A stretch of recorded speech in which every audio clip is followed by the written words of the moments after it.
The Obi-Wan Kenobi TV show gave us a lot of cool things and moments. One of those things is the secret room in the Inquisitor Fortress. But what is it about? Today I'll be giving my theory as to what this room means and what its purpose is. To start off, we have to wonder what is the state of each Jedi in the cells, and I think that they are dead, but not by clones or by Order 66. I think that these Jedi are Jedi that survived the clone trooper and Vader onslaught, and that were later captured by the Empire. Once captured, these Jedi are electrocuted to death, and then quickly brought to one of these cells. I believe that these cells are there to conserve the bodies, and most importantly their DNA, and that will have multiple uses.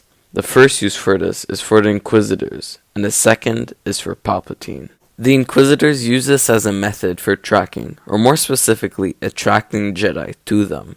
In the Kenobi show, the Grand Inquisitor says, "The Jedi code is like an itch. They cannot help it." They use these weaknesses that the Jedi have and pretend that a Jedi long dead is captured and in prison.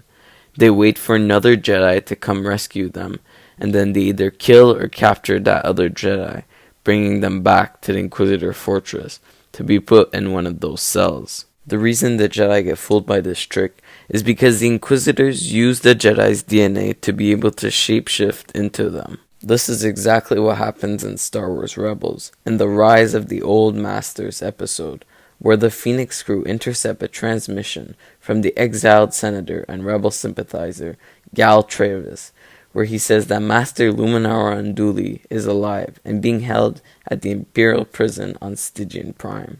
There is also proof that she is alive with a hologram that shows her walking in handcuffs beside stormtroopers. Since there were rumors that she survived the Clone Wars, and since Ezra needed a better teacher, Kanan thought it would be worth the risk of rescuing her. In the end, it was a trap, and the Grand Inquisitor was pretending to be the dead Jedi.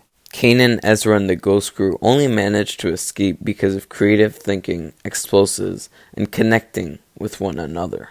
That is what I think the Inquisitors are using these Jedi for. As for Palpatine, I think he is using these Jedis and their DNA for his cloning and experiments.